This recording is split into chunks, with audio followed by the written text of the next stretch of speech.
Kyle, how are you on your end?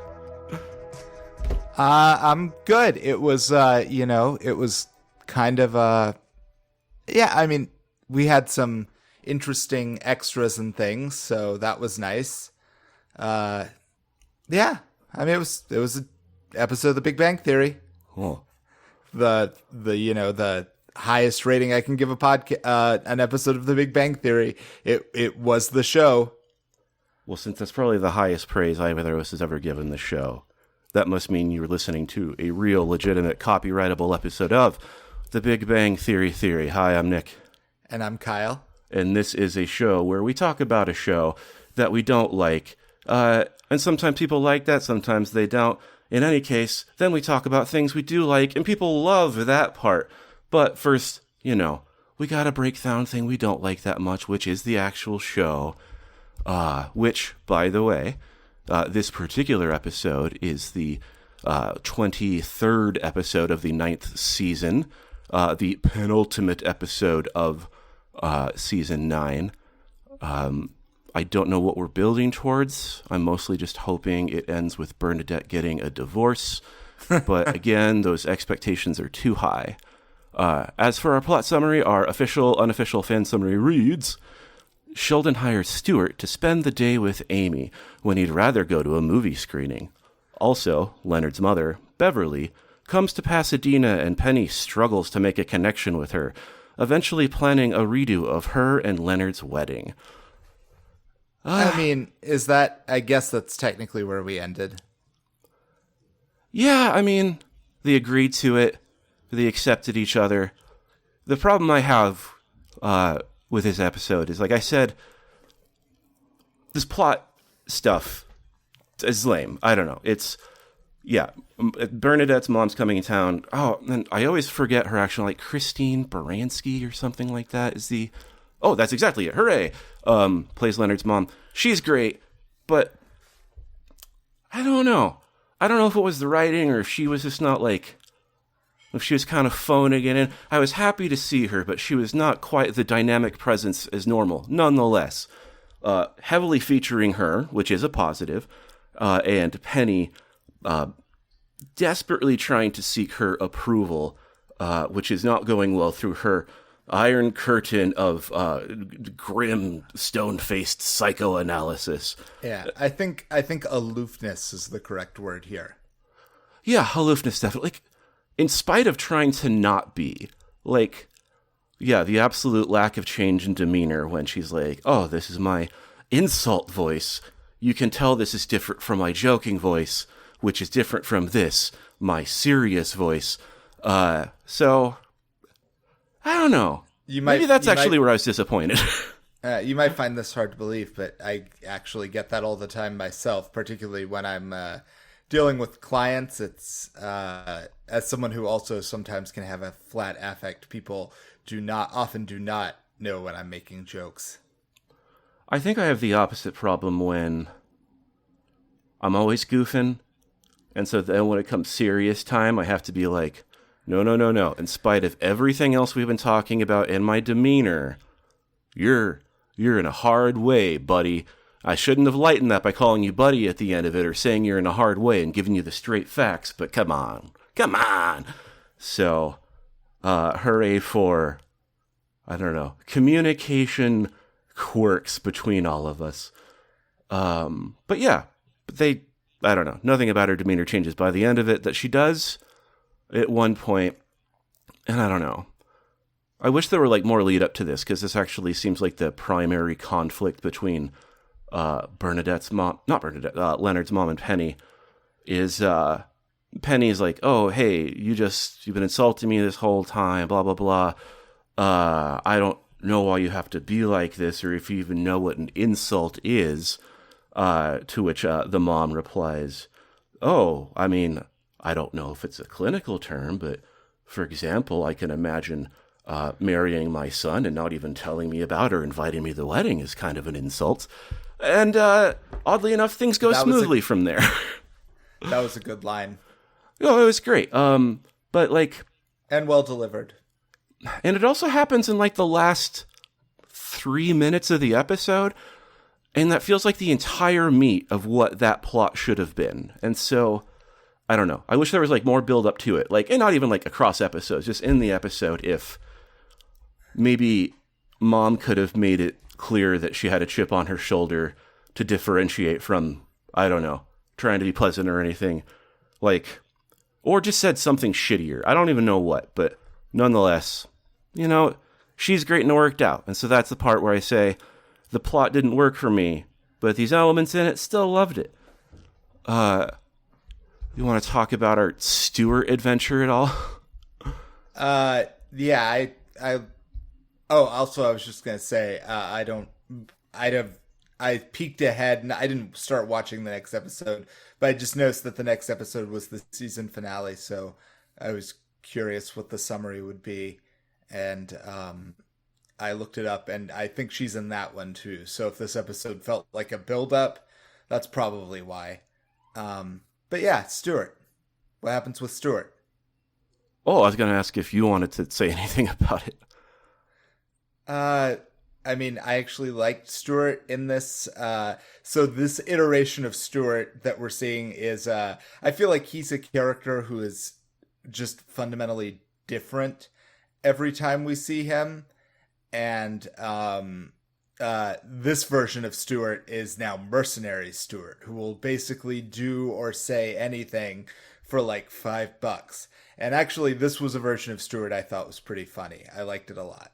Yeah, that's, I mean, I say ask about the Stuart thing because, like, technically this plot shouldn't even be about Stuart. Like, what's at root is, that Sheldon, doesn't want to lose his place in line for a big opening.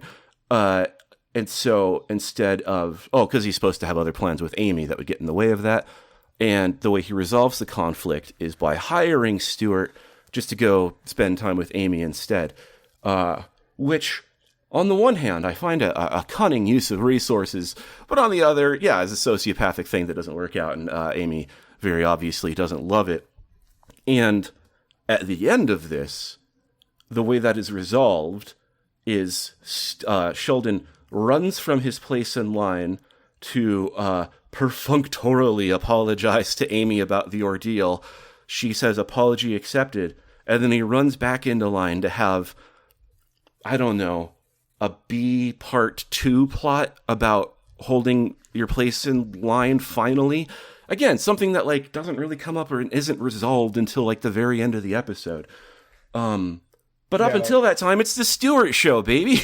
Yeah, I like the part where first off, when he gets in the car with Amy, Amy says, "What's going on? You're not Sheldon," which is, I feel like, the most screenwriter line ever, because it's like, we have to let audiences know that she recognizes that the person in her passenger seat is different from the person who was supposed to be there. Or they might get confused as to the context of this scene, which was just wild to me, because I don't think anyway in the world, if even someone you knew just randomly got in your car, you'd be like, what's going on? You're not the person I was expecting. But regardless, Stuart then plays it like, hey lady, I'm just here to do a job. We can go to Build-A-Bear, we can go to Old Navy, I get paid either way. And I thought that was pretty funny. Well, yeah, and it's not just like the TaskRabbit aspect to it. It's that like, it's like he's found his joie de vivre. Exactly. Like he's always so sullen, and now he's like loving life, like running from target to target, not even trying to like capitalize on it, but just like lowest bidder, just like whatever you want, I'll do it. And it's like apparently him and Lauren Lapkus are getting their own sci-fi spin-off show, which probably not gonna watch it, but like I see this and I'm like, yeah, Stuart should have a show. He's like funnier in this than like anyone on the rest of the show is ever. And I just like, I don't know. But again, I think it's just because they give him, like, instead of his whole thing being like this pre-established personality template, they basically let him do whatever they need him to be for the scenes he's in. And that works a little better. yeah, it's just frustrating that it's like all to serve a plot that isn't ultimately about him. That's the thing that's like the episode overall, bleh, but then that's like another like tremendous highlight. And then when I say plot B part 2, that is because, Sheldon takes his place back in line. And this, I don't know. I wonder if this was like a struggling marketing crossover thing. There is a spat because someone takes place in line ahead of him. And he's like, hey, I'm just joining my friends. This other guy happens to be, I believe it's Blake is his name from the show Workaholics. And... Wait, was it actually... I mean, I recognize that was the actor from Workaholics, but I've never seen that show. Was he actually playing the guy from Workaholics? I think his name is just Blake. I don't even know what his name is in the show. If he's Blake in the show, he's Blake in real life. Sorry, that makes sense. I apologize. Well, no, nothing to apologize for. I'm saying I don't know if he plays a different character on the show or if he's just Blake. And the very cynical me suspects that this was his attempt to make some sort of other splash as he and the other guy on the show watched Adam Devine rise to success and lift neither of them with him. But I don't know. This is weird. I don't watch that show, Workaholics. I don't have anything against it. But that Blake specifically, I find like aggressively unfunny. Like he's got big fluffy hair and a mustache, and he's like, that does all the work, right? And even in this episode, it doesn't. It's like there's nothing good about his delivery or what he's actually doing. He is the wacky guy that is like a foil to Sheldon. And it's just, I don't know. Hey man, I hope you're working, Blake, but I don't know. You probably don't listen to the show. You don't need to get mad at me about it. But I didn't like your early work. So there we are. And then anyway, that conflict just gets resolved with nobody caring and going in and it being fine. It was, I mean, my favorite part about that was it reinforced a sense of normalcy, which is nobody gives a shit about lines except for insane people. Or at least with that, basically we experienced this. Yes, I couldn't the whole time I was watching it. I was thinking Nick and we went to a screening of Boogie Nights, which is the most white male friend, not sports bros activity two men can do together is go see a screening of Boogie Nights. The actual film print, and I was looking forward to it, but also I was like, are we just film bro? Like, should we be self-conscious about this? But the thing that placated me was we were just standing in the front of the movie theater because the last showing hadn't gotten out yet, and we were waiting for the next one. And like the only two other people in the whole theater, or I'm sorry, not in the whole theater, but the only two people in the whole lobby at that time, one of them turns as like, actually, hey man, I don't mean to be a dick, but the line starts, we've been here for a while and the line starts here. So it's like, oh, okay. So you don't mean to be a dick, but it was very like an important assault to you that you move 2 spots up in this order because you're so terrified that you're not going to get the exact seat you want at the Boogie Nights showing. Well, it was so bizarre. Yeah, because, like, hey, it's like the man just said, we were minding our own business, right? And, yeah, there were no lines. We did not cut to the front of a line. There was not a line to be in the front of. And, yeah, people are milling about in between screenings. He created the line. No, that's, like, I let it go because, like, I don't want to fuck a guy up in front of everybody, right? I'm a man of peace. I kind of did, but I was like, this is Nick's town, not mine. But, like, my immediate thought was, like, you don't just get to declare when the line starts. Because I think also, like, we were up there was a guy ahead of us who was doing the exact same thing as us, was like, oh, is the theater open? No? I'll wait. And then there were other people around who just, this guy is like, hey man, there's a line. And I'm like, who's in it? Fuck. And I felt some relief that everybody else was as uncomfortable with it as we were. Like I was wondering, like, did we just like get owned? But like everyone was mumbling like, what the fuck was that about? And just such, and again, it's weird to talk about it now and to like remember it with such intensity, but it was such a bizarre aggression. Yes, that guy's energy was just a problem to himself. I don't think he's probably very. I mean, again, nothing against film pros, but as other people were coming out to the theater, it's like the print, is it everything I imagined it's going to be? And I was like, oh, you bro. No, I remember that too, the damning evidence. And it's just like, to clarify, again, the man said what he said. This was a literal interaction we experienced. Two men passing each other, high-fiving over, I don't know, the fucking fidelity that the millimeters allow. And I don't... so he could get in a mid-row, like a middle of the theater aisle seat. Because I clocked. I was looking at him, and I was like, I hope somebody else hates this guy as much as I do. And I don't know, probably not. It's probably just me and Kyle steaming up. But for good reason. There's a whole It's Always Sunny episode about the indignity of being shushed, right? And it feels so silly, and then they do it to anybody else. And no, it's terrible. Someone may as well grab your arm and shake you. And this fucking guy, I can't, god damn it. It's a good movie. It was a great experience. Yes, but it's funny because I was visiting my relatives over Halloween, and the spooky holiday, which is when the Ammon clan congregates, and someone just said, Kyle's chill, but he can really hold a grudge. You got to watch out for that. And I was like, I don't hold a grudge. And now having this conversation, I am like, that guy's face is burned into my brain, and if I saw him in the middle of LA, I would run him over with my car. Kyle, that's not a grudge. That's trauma.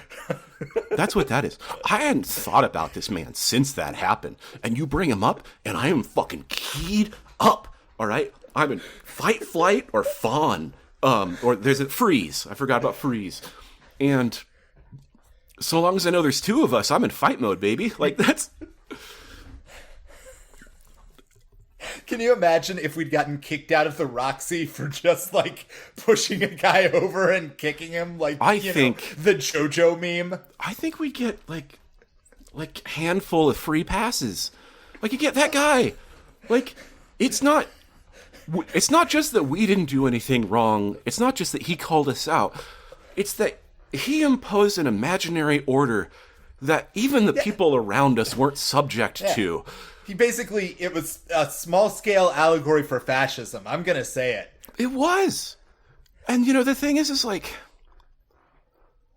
it's one of those things where I'm like, I will often throw self-interest to the wind when fucked with because I have emotional issues.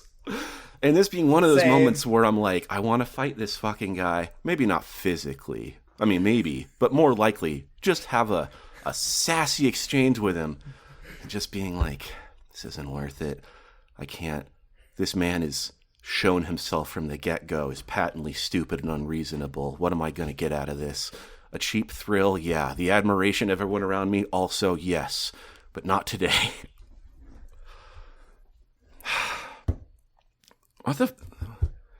Why do we even watch this show? We just hang out in movie theaters and describe our experiences.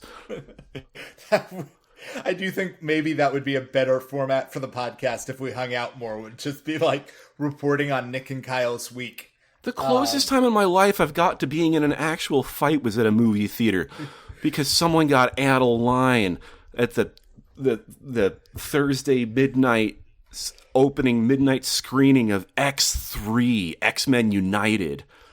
I could have been a bloodied mass in the street because someone wouldn't stop talking during X3, Kyle.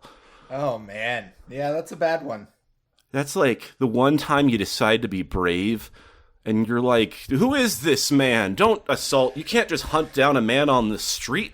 And they're like, the guy's he just got caught committing a sex crime. And you're like, God damn it. The one I stand up for.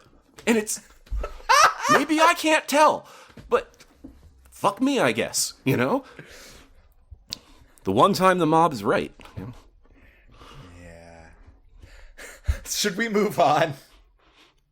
I don't know why that happens. Every time I start talking about sex criminals. Well, that's been a large portion of, your life experience to date is dealing with sex criminals. So, also, by the Oh, way, the name of a great comic book that I would highly recommend by Matt Fraction. But oh that's neither yeah. here nor there. Alternatively called Come Town? No. No, Come What? Town something else. No, the That's like a male podcast. the male protagonist, he had a different name for it when he went there that was not wait, no, I'm thinking that is the right one. Where she calls it like the calm or something, or Oh, yeah. and I think he calls it like Cumland. Yeah, that makes sense. Because the premise for those of you at home who haven't heard of sex criminals is that these two people, just independently of each other, each have a superpower where when they come, time freezes for a short period that corresponds exactly until they're ready to fuck again, and then they end up having sex with each other and discovering that they both have the same power. And from that moment on, they decide to commit crimes together, where they fuck and then rob banks and stuff, which is Good. awesome. It's pretty cool. Well, but that said, not being able to remember someone's name reminded me of another line from this episode I really liked, which is during the intro, whatever the fuck they're talking about. Who knows? Who even listens to these idiots? Leonard, ends his little argument with, "Ooh, mic drop." To which Sheldon responds, "Who's Mike Drop?" And you want to know what? I am. All right, that's from now on. My new artist DJ music name is Mike Drop. So thank you for that, show. Anything else to say about this episode? No, not really. I mean, I think we covered all of it. Well, I guess this is the one thing I'll say is it's weird that so much of this episode, I mean, they do this a lot actually, I guess, but so much of this episode revolves around going to see a screening of The Avengers wherein Joss Whedon will be doing a Q&A, and then you don't actually hear any of how that goes. The button of this episode is something completely different and based on what I thought was one of the dumbest throwaway jokes, and I can't it boggles my mind why that was the thing they cut back to as the button of this episode. I just don't understand it at all. Well, it took me a moment to remember what that button was, and I'm going to admit I need a little bit of help from the wiki, but would you like to describe that button? Yeah, so in the middle of the Penny part of the episode, where they're talking about Amy and Sheldon, Leonard's mom is like, "Oh, it seems like you both have really interesting careers. I'm doing I'm writing a new book on the psychology of like career-driven or like of successful couples. Would you be at all interested in being part of that?" And they're like, "Yeah, sure. I mean, why not? Probably." And then and they're like, "Oh, and Bernadette, what is your husband doing?" It's like, "Well, he's an astronaut or an engineer, but he was in space. He was an astronaut." And she's like, "Oh, well, that's interesting too. Do you think he'd be willing to be interviewed?" And she's like, "Are you kidding? Sometimes sometimes I hear him in the bathroom pretending he's in the middle of an interview." And I didn't think that was a very good joke. No. But it was fine. I was like, okay, random throwaway line. But then at the end of the episode, yes, we cut to their bedroom, and she is like, "Leonard or Howard, are you okay in there?" And Howard's like, "Yeah." And then she walks away and she hears him being like, "Am I an American hero? I don't know. Once you go into space, aren't you a hero to every country?" Yeah. That's like, why are you doing this? What is this? Why? Well, yeah, it's like you mentioned that part, and it just makes me think this episode is such a fucking mess. It's just, like there's these bright, shiny parts that are actually fun, but everything else is just such like a weird hodgepodge. And I actually took notes this time because I felt like there were things that I was like, I have to remember this. And my final note was after this scene, because I need to emphasize, like, not only, when at the party that all the ladies are having together, and Bernadette says that, you know, he pretends he's being interviewed sometimes. I imagined that, and I was like, that's weird, but whatever. People daydream. She hears that mumbling. That's, you know, people do that. But when it reveals how it actually is, and it's not just like, you know, he's daydreaming or just kind of like, you know, having a flight of fancy. It's like he closes the bathroom door specifically to, like, enthusiastically gas himself up. And Bernadette just has to kind of pretend it's not happening or accept that that's just what he does. In any case, that's why I was hoping for the final episode. It's a divorce. That is, almost any time something new is revealed about Wolowitz, I'm like, Bernadette, you're the most boring character. They never wrote you, and yet that is not the greatest injustice. That is, you were so poorly. Yeah, I didn't like it either, Kyle. Okay, well, we're on the same page about that. Well, Kyle, with the hard part done, we should move on to the things we actually enjoy, or at least enjoy better than this, the things we use to cleanse our palates. And I do have something ready. Whether you'd like to go first, or shall I? You can go ahead. I'm going to do a dual recommendation.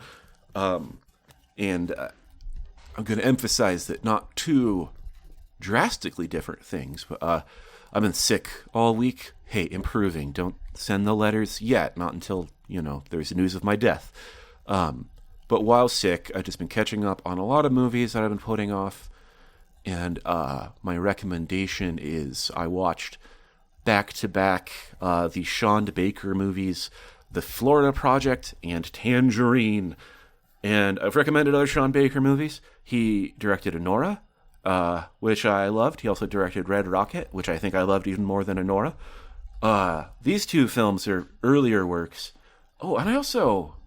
one other of his, maybe it was like his first movie I saw, which is just all about a guy who has to have a really, really intense delivery job to pay off the people who trafficked him into the country.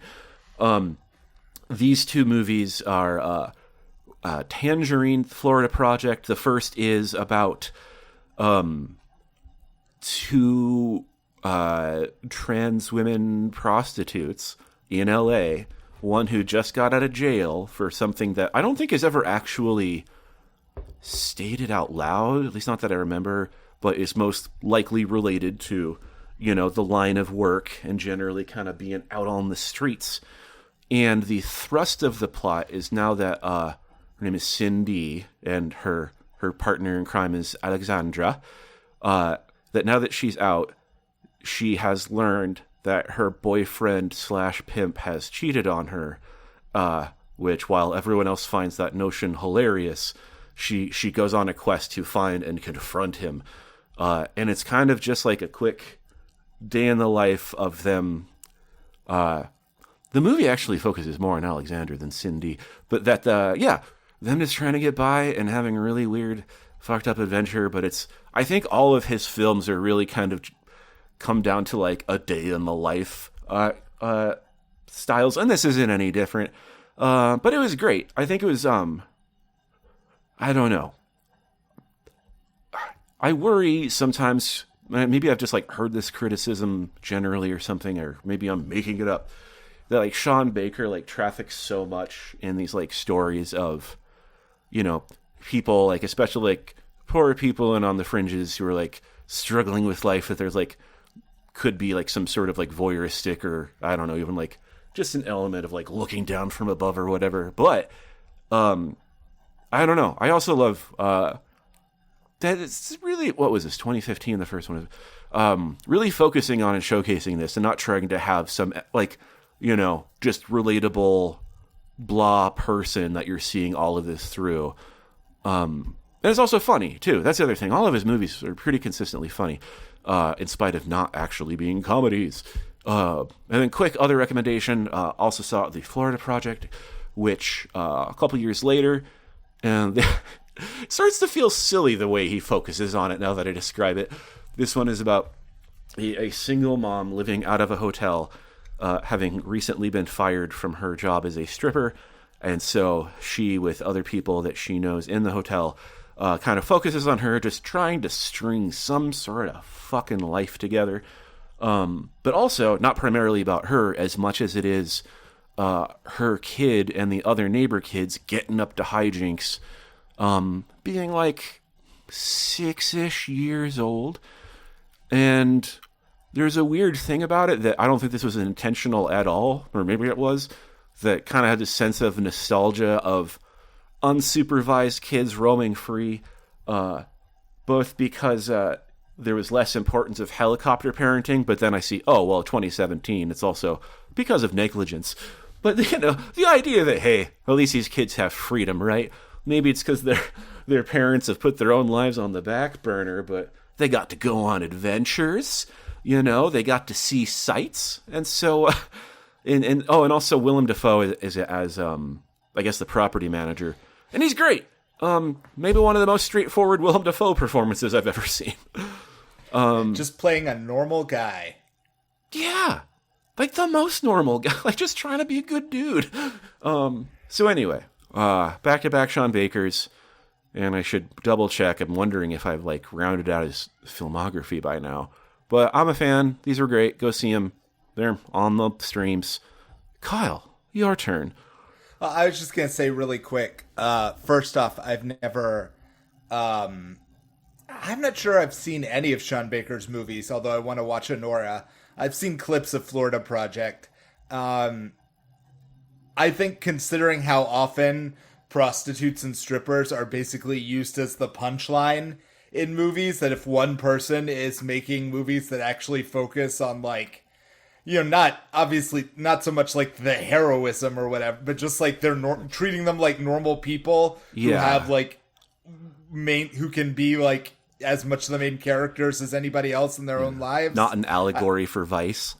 Yeah, I think I think it's good, even if it might be a little weird that it's one guy doing it over and over, but also if no one else is doing it, it's good that somebody is, right? Yeah. Well, I think that's right, and that's the thing I also I guess I should stress, and maybe I just couldn't articulate before, is that these are all very personal, sympathetic depictions. If bad things are happening, it's not because some broad deserved it. It's because life is fucking hard, and they're trying to get through it, and that's what it's showing. And they're not. Yeah, these people aren't perfect either, is my understanding. No. They're just normal, in the sense that they're doing their best, but they maybe have impulse control issues or whatever, same as anybody else. The other thing I was going to say is Tangerine. The main reason I know about that movie is it was a big deal when it came out, because it was at a time when everybody was debating the future of film and whether, what kind of digital or film or whatever was going to be. And that entire film was shot on an iPhone 5.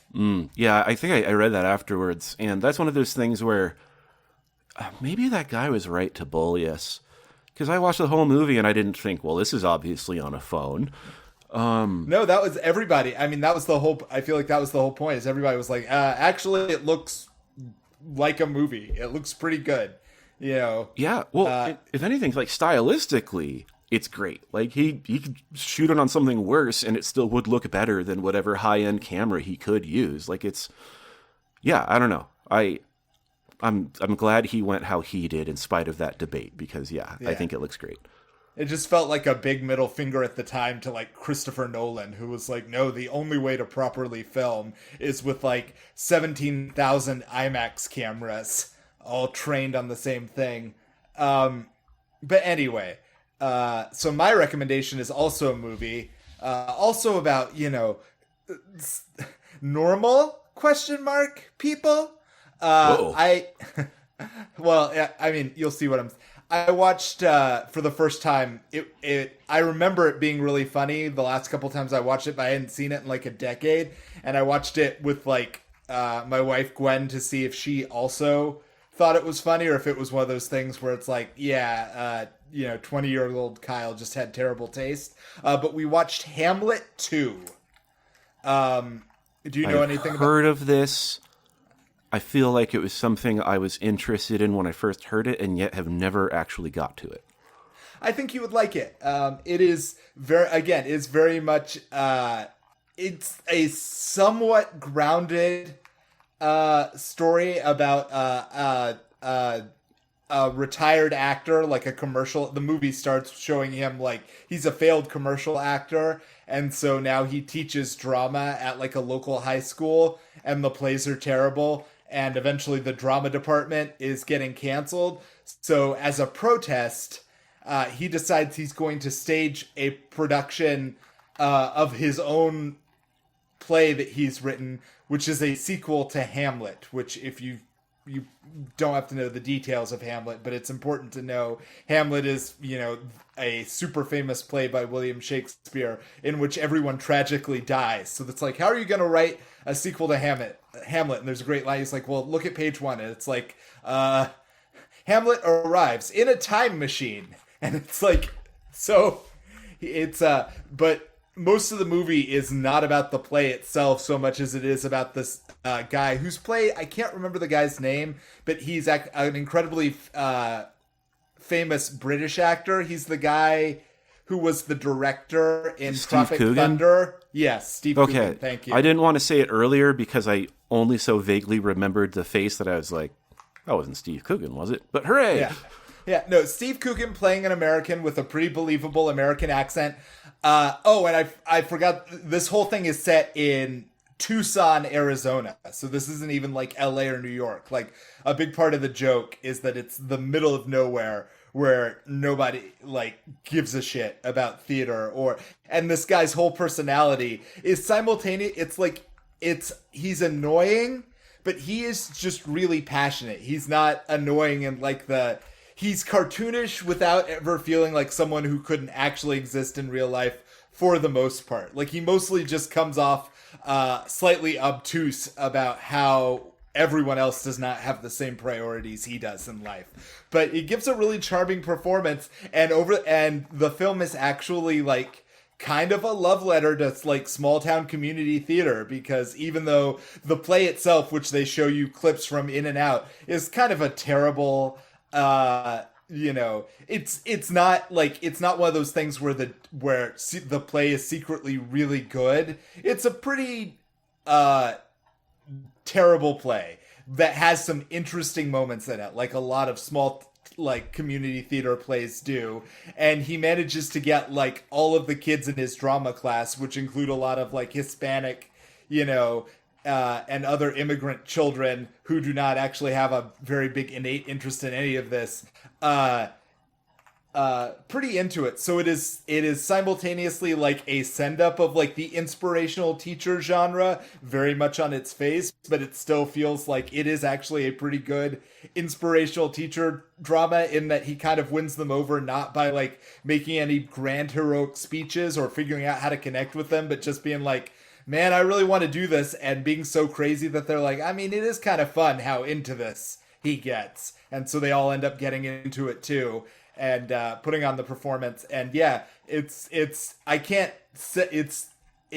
incredibly funny in a way that is hard to sell if you haven't seen it. But Amy Poehler is in it very briefly, and I think she was like the big cameo in it, although she hadn't actually, this was before like Parks and Recs and stuff, but she has a great like part as the play starts to is almost ready to perform.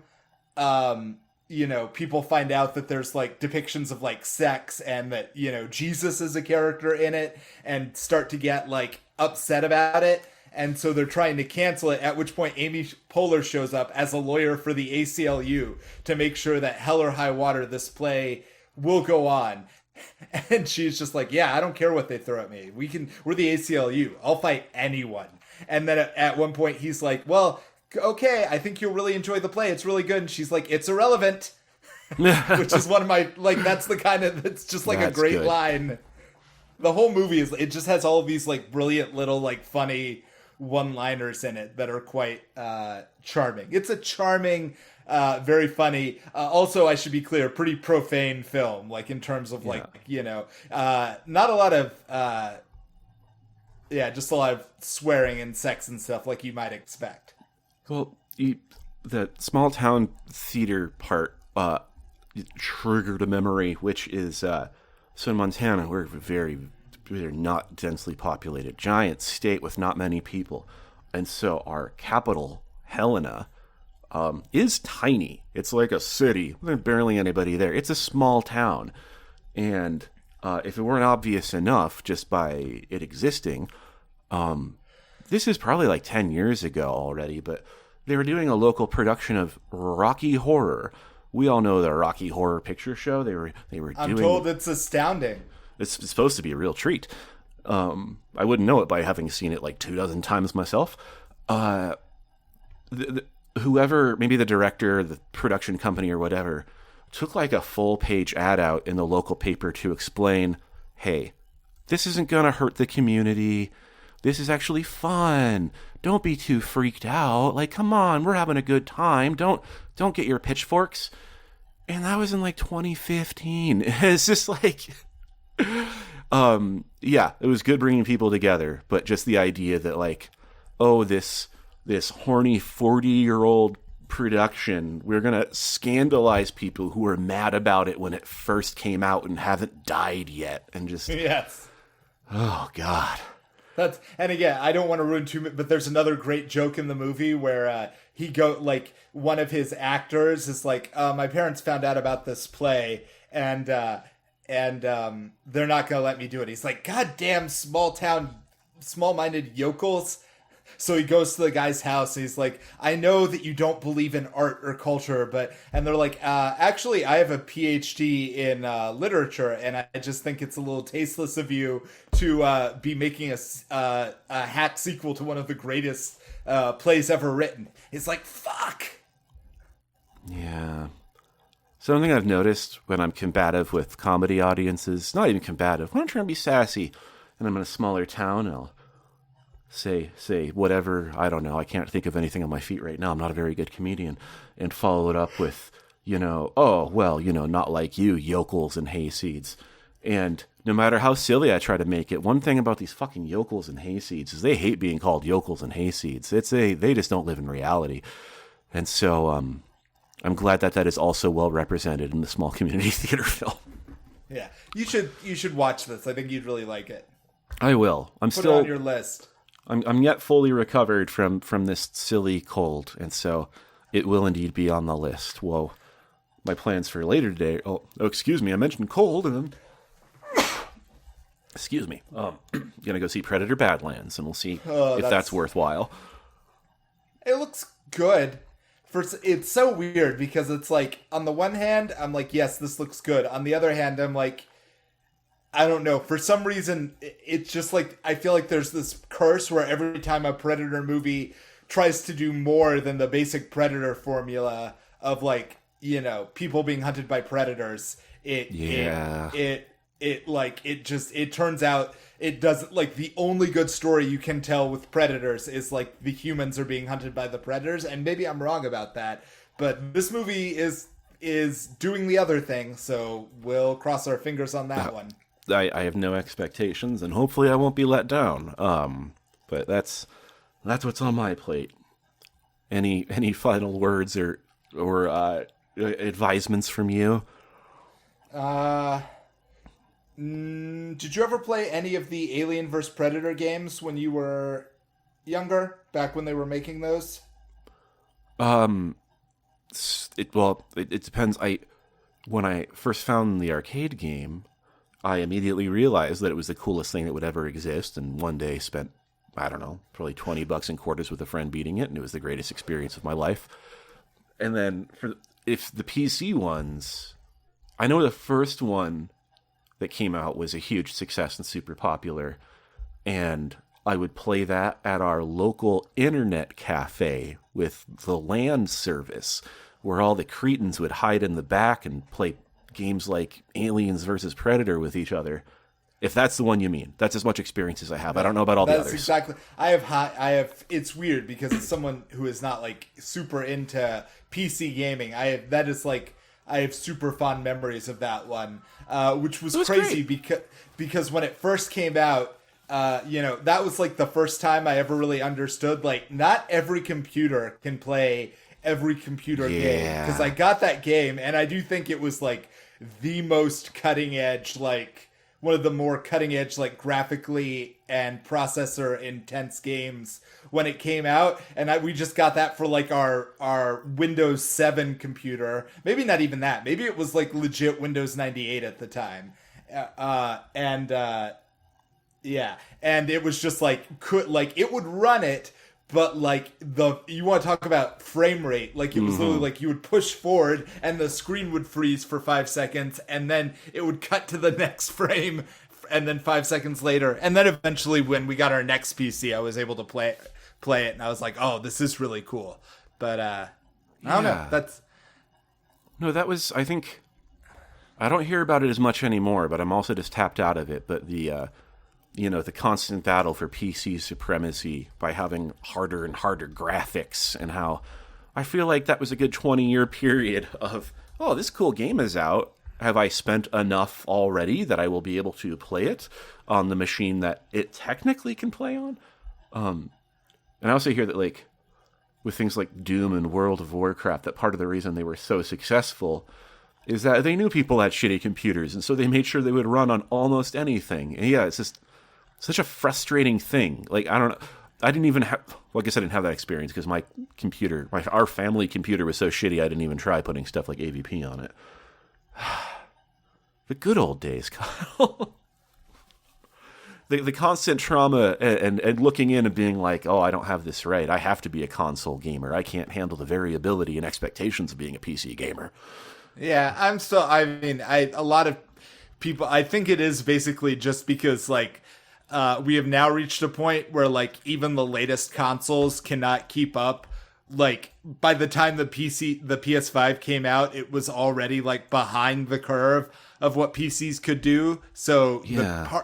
the hardcore PC gamers are now, like, they basically won the fight for being on the cutting edge. But the flip side of that is no one is pushing the envelope on games that are just for PC anymore. They're like, if it won't run, like you said, if it won't run on like a PS4 Pro, then what the fuck are we doing here?